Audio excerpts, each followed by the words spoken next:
Hope you guys don't mind if I sit down. I'm kind of under the weather. Yeah, I haven't been feeling too good lately, but yeah, I think it's time for the doctor's visit. I mean, because it comes and goes like a couple times a week.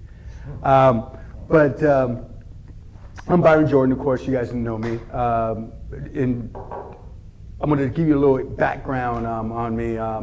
My first job was McDonald's. That's where I knew my calling was customer service. Before that, I was mowing lawns, when I was 13, 14. But McDonald's really got me thinking customer service. And from there, I went to the laborers union. Not too much customer service there, but it was more being on time, bringing your A game, being ready to work at the beginning of the day.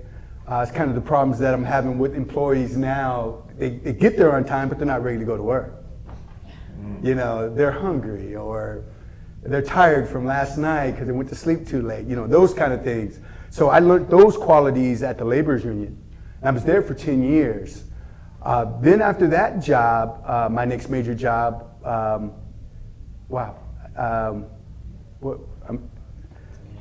No, all of a sudden I just draw a blank. Was working for the state of Washington, Department of Ecology.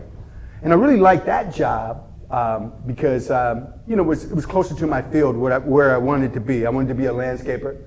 And I was going to go to school they had a 2-year program at Clover Park. I was going to do that. But when I landed that job, I said, hey, I can learn on the fly. I can learn about plants, and it was a little drive to Olympia, but at that time, traffic wasn't too bad going to Olympia like it is now. It's pretty bad going there now. Now I think about it. But I was there for 10 years. And I had this great supervisor that told me, you know what, Byron, the key to running a crew, I had a crew of 5 people. And these 5 people were misfits. And what I mean by that is they had a choice to being in our program or going to jail. And I know you think of Department of Ecology, but if there was a pie, we had like 5% of the ecology budget. So real small, kind of like a pilot program back then. They're still up and going. Actually, they're a lot larger than they are when I was there. We had 8 crews throughout the state of Washington, and I ran the Lacey crew. We had crews in Eastern Washington. We had one in Bellevue. Now they have about 25 crews, and they got new trucks. We didn't have the new trucks, but they got the new trucks. And so, oh, go ahead. Does that seem to do a good job? I mean, did the team you have, did they seem to grow from it? Oh, yes, yeah. I'll go more in detail on that. The tough part, when I did the interviews, I did a group interview. I had my supervisor, it was myself, and then we had one of the people in administration office didn't know anything about landscaping or building fences, that type of thing. And my thing was to make them not want the job. Tell them about how it's going to be raining and how we're going to be out in that rain and how it's going to get cold and how we're going to have to work when we're wet, and lunch break is only a half an hour and you got to go back outside, that type of thing. And so if they passed that test, I knew that's who I wanted on my team. Because the thing about it is, through experience, especially in the laborers union, I've seen people come and go. There were ex-football players that couldn't handle working in the laborers union. You put a shovel in their hand and they had to shovel all day. They start talking about their back, and next thing you know, they wouldn't be there. They'd be gone. They wouldn't even come to work the next day. Big football. And then you would have these ladies that are 90 pounds soaking wet. And man, they were fire starters. I mean, they get there early, they leave late, they do overtime. You couldn't drive them off if that's what you were trying to do. No, but they actually worked. And so I kind of took that experience and started Jordan Services. And a lot of times people ask me, why Jordan Services? It was funny because a lot of my customers wanted more than just landscaping. I had some customers that just wanted to talk. and wouldn't even let me do my work, And it just drug on and on and on. But through experience, those customers really slowed me down because, in landscaping, how you make money is bouncing from job to job to job. If you're talking here and you're talking there and you're having lunch here, you really don't get much done in a day. And if you're running a crew, that slows that down, and then they start talking to the customer, and next thing you know, you don't get any work done. And so, learning that earlier in my career helped me start Jordan Services, so I knew exactly what type of employee I wanted. And even today, besides my son, we go through employees left and right because they haven't been taught those kind of skills. And I'm able to teach people those skills, but they got to come on time, they got to come ready to work. And that's a skill a lot of people at that, in my field, they haven't been taught. And so, let me know when I run out of time because I got a lot of things to go over. There's a lot of questions people ask me. There's a lot of expectations when I meet new customers. So the very first thing is the free estimate. That is really important in my field because a lot of times when people invite me, they already had another landscaper do a bid, and then they had another landscaper that didn't even show up. And then the next landscaper that they asked didn't show up. So then Byron Jordan shows up and they go, "You made it, you came." And I just have this blank look on my face. What do you mean? I mean, what's going on? Well, we've called 5 landscapers. They said they were going to be here and they never show up. They don't call or anything. And I go, wow, okay, so I'm thinking to myself, I passed the first hurdle. I'm here. The next hurdle is finding out what they want. Because a lot of people don't know really what they want. They want it to look nice, but they have no idea if they want shrubs or bushes or trees or grass seed or bark or whatever the case might be. And so I got to be a really good communicator and even better, and I'm working on this, I got to be a better listener because they're trying to tell me things sometimes and it's going in one ear and out the other because I'm kind of daydreaming what needs to happen, acting like what landscapers do, and landscapers do that a lot, They just want their grass cut, but I got about $800 worth of work here that I want to throw at them, And so a lot of times I have to slow down and say, okay, Byron, let's listen to them, let's give them what they want. And the good thing about that is you give them what they want, then you can kind of sell the dream later on down the road, when they're saying, well, Byron, what else do you do? Or what else can I do to my yard? And then at that point, what I do is I just give them a whole bunch of ideas and then I just leave it alone. Sometimes they'll jump at it. Sometimes they want to think about it. And if they feel kind of uncomfortable, what I tell them is, I like to sleep on things before I make a big decision like that. And that kind of eases them. Because there's no pressure. That's another thing that I want to talk about is pressure. That's the last thing that I want to put my customer or potential customer through is that pressure where if you don't get it done today or if you don't make a decision right now or if you don't give me half down now, I can't do it. One thing I do on all my projects, I usually don't have money down unless it's a larger project. And then I need maybe a little bit of money to, just to kind of, in good faith, that they follow through, get the materials, that type of thing. But I like to collect after the job's done. And a lot of landscapers don't do that. They want half down right up front. And then what happens in a lot of cases, they never come back. They get that money up front and they're gone. And in their mind, well, I got half the money and I got all these other jobs and that's kind of how they justify it. And so a lot of times I'm like the cleanup man. I come and pick up the pieces. And that eases them when they meet me and I do that first estimate when they say, oh, it's going to be $800 and you don't want half down? And then the next question they say is, do you take a check? Because usually there's no paper trail if it's cash. So if you get half down and you don't come back, Good luck proving that in court, that type of thing. And so what I wanted to do is talk about some of the things that we do, that we provide, that's not actually landscaping. And then I'll go into the landscaping part, if time permitting.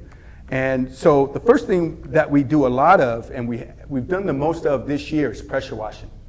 We do a lot of walkways, driveways, roofs, gutters, and we've been doing a lot of that this year. And a lot of customers want to take it to the next level. You get the yard done, and then they start looking around, and things don't look as neat and tidy as the yard. So they have us pressure wash. And usually we charge $200 a day for 8 hours. But a lot of times it doesn't even take 8 hours. And it makes a tremendous difference to the property after it's pressure washed. The next thing I want to talk about is window washing. This is new this year. I have a real good customer that has a sunroom. It's all glass, but he has a large cedar tree that drops those little pine needles all over the place, and then birds like to hang out there. And so it basically, out of necessity, his window washer didn't come. And he said, Byron, what else do you do? And he says, well, what about window washing? And of course I said, oh yeah, we do that. No, we don't. I hired a window washer to do the first time and watched how he did things and what he used and picked his brain. And now I got my whippersnapper son doing it and taking care of it. And so it's not a big part of our business, but it was something that we kind of, hey, I'm trying to think of the word that I used with him, because he says, well, I thought we were just landscapers. And I said, no, we're landscapers, but we're much more. Jordan Services. Jordan Services, exactly. But, and that brings up a whole nother thing. I'll tell you about that topic later, about my son. He's hilarious. Moving services. We do moving. And doing my intro, I've had so many jobs, to be honest with you. I worked for a moving service for about 4 years. And it was called Tacoma Moving and Storage. And, it helped me with my customer service too, because I worked with this driver that he was a maniac. He would drink too much, and then he'd come to work and he'd get right in the customer's face with that alcohol breath. And the boss would say, okay, Byron, watch him, make sure he doesn't hurt the company name. And so I became the spokesman. When we got there, I just jump in front of them. Hey, I got this. Go ahead and have a seat. And I'd go, okay, I'd find out what the customer wanted and what they needed, and the walkthrough. I would do the walkthrough through the house, find out what's going on. Then I go back to the driver and say, hey, this is what we need to do, and stay away from the customer. And so I learned a lot of customer service skills that way with those experiences with him. And then the moving thing, I know what to do and what not to do, and definitely tell the customer, we treat every piece as though it's at least 100 years old. And you say that, and that put them at ease. We're wrapping everything, we're taking this and wrapping it, and the china, we'd go in there and we pack it and roll it with paper and put paper down at the bottom of the box, and we would really turn on the charm. The thing about it is, when it came down to a tip, if they fed you pizza or hamburgers, you didn't, that was your tip. And we would just laugh. Hey, they're going to go to McDonald's. And then we'll just say, no, we're not that hungry. We got our own food. And then we'd almost always get a tip. But if we took the McDonald's or took the pizza, we never get a tip. So that's kind of what we learned from that. But it didn't carry it over to landscaping, because, they think we're overpriced anyway, so you don't get a tip.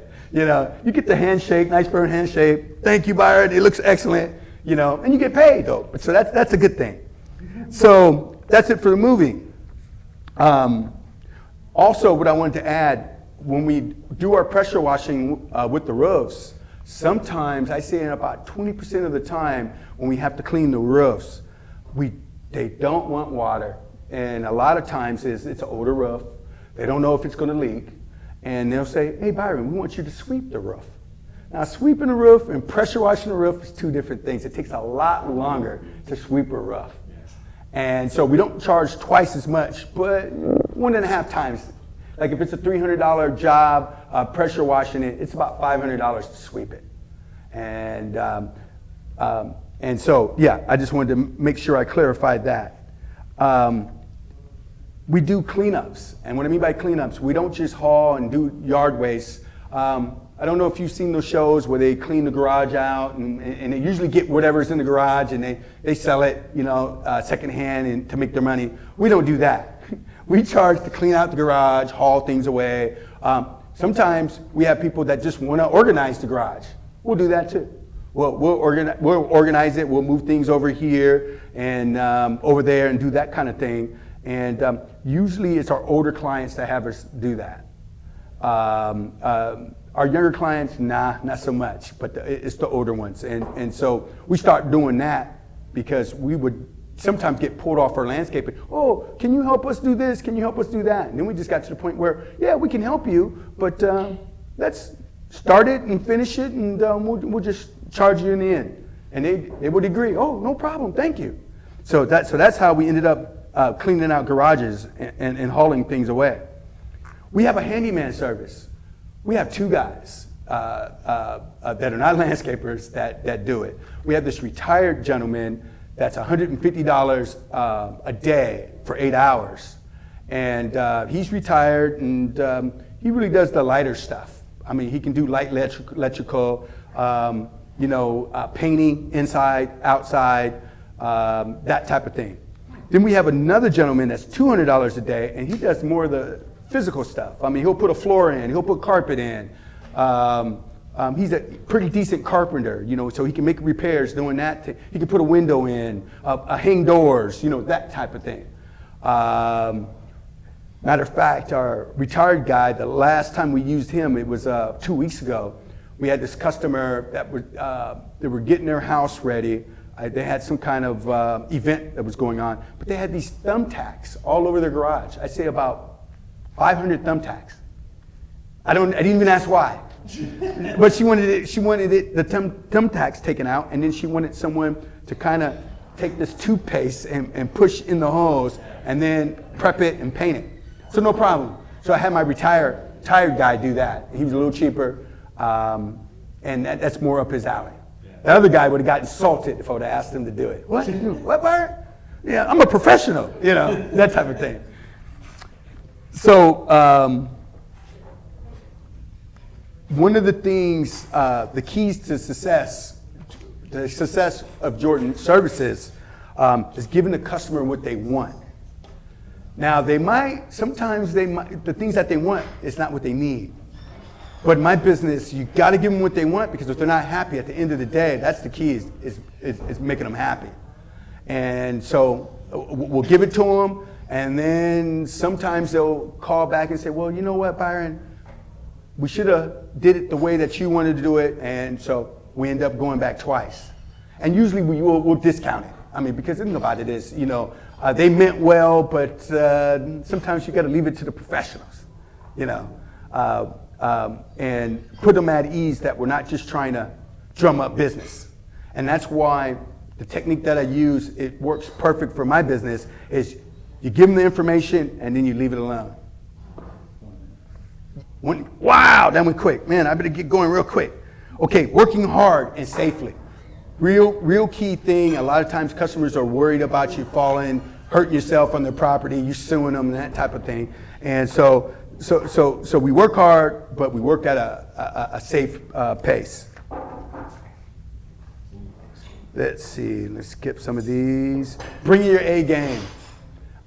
I really stress this with my crew, that you never know who's watching.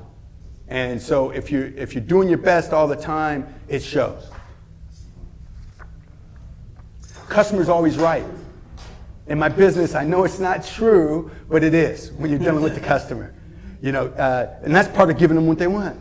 If they say, hey, do it this way, you need to do it that way.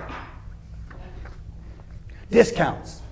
We have a senior discount, it's 15%, but what we started out new is the 15% military discount. I never even thought about the military discount, and I got a customer of mine that wanted us to tear up their yard and upgrade it, and they needed a way to pay for it. And so they're doing the marketing for Jordan Services, bringing us to the 21st century. And yeah, and so, and that's a good way for them to pay it off. And they were telling me, military discount, you gotta have it, Byron, you gotta have it.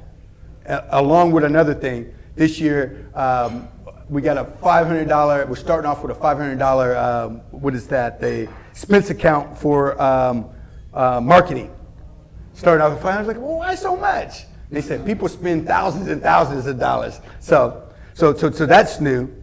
Oh, and part of the thing that they're doing, and I'll wrap this up, they're doing mailings, flyers, they're doing thank you cards, and they're also making personal phone calls to customers that join up with Jordan Services. And we never did any of those things. So and then the last thing I want to leave you with is the breakdown of my business. Right now we have commercial and we have residential. Right now we're 15% commercial and 85% residential. Our goal is to, let me find that. Our goal is to get 40% commercial and 60% residential. And the key to that is residential is our bread and butter. We have so many of them. A lot of our customers have been with us for at least 8 years. Our newer accounts, they're rising, and with the marketing department, I mean, they're really gearing towards the commercial side, and so that 60-40 is reality. I really believe so. And I'd like to thank you guys for letting me speak to you today. And I'm with Byron Jordan with Jordan Services. Thank you.